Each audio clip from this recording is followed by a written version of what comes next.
अब आपको एक चीज़ बता दूं कि चैप्टर्स को, कोई भी चैप्टर हो जाए, कोई भी चैप्टर आपकी एनसीईआरटी का हो जो आप सही में पढ़ाई करना चाहते हो फिर भी नहीं हो रहा है, उसके लिए एक सहज तरीका आपको बताऊं कि चैप्टर जो रहते हैं ना उसको आप एनसीईआरटी से जब पढ़ रहे हो ना तो एक एक लाइन एक एक वर्ड ध्यान देके पढ़ो।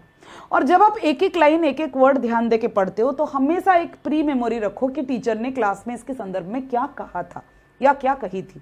और ये दोनों चीज को मिला के जब आप पढ़ते हो और आपकी परफेक्ट नोट साइड में रहता है, जैसे कि इस चैप्टर के लिए मैंने सही में एक आइडियल नोट बनाया है जिसके अंदर हर एक वो चीज शुमार करके दिया गया है जो एक बच्चा मेरे साथ क्लास में लिखना चाहिए। अगर बच्चे ने कुछ भी नहीं लिखा, कुछ भी ड्रॉ नहीं किया, तो भी सब कुछ इस परफेक्ट नोट के अंदर है। बेटा पढ़ाते हुए मैं आपको बार बार कह रही थी कि ये ड्रॉ करो, ये प्रैक्टिस करो, ये मेरे साथ कर लो।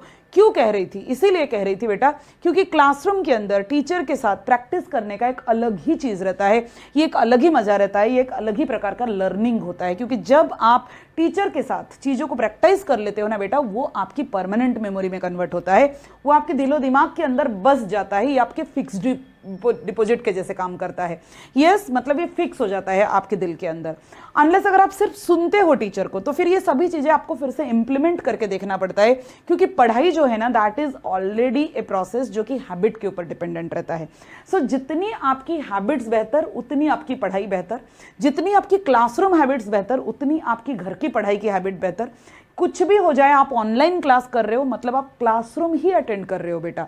चाहे ये क्लासरूम आपके घर में हो रहा है लेकिन ये क्लासरूम ही है, आप क्लासरूम के अंदर ही बैठ के टीचर से पढ़ाई कर रहे हो। इस प्रकार का सोच के जब आप पढ़ाई करते हो तब वो आपके दिमाग के अंदर जाता है, तब आपके दिल के अंदर जाता है, तब चैप्टर आपकी मुट्ठी में आता है, आपकी कंट्रोल में रहता है, ना कि आप चैप्टर की कंट्रोल में रहते हो।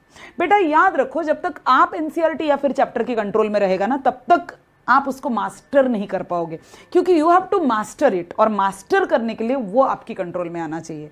एग्जैक्टली एनसीईआरटी, परफेक्ट नोट और टीचर की दी गई सारी चीजें जब तक आप कंट्रोल में नहीं लेते हो तब तक आप उसमें मास्टर नहीं बन पाओगे, और जब तक आप उसमें मास्टर नहीं बन पाओगे तो नीट में अपीयर होना आपके लिए मुश्किल हो जाएगा।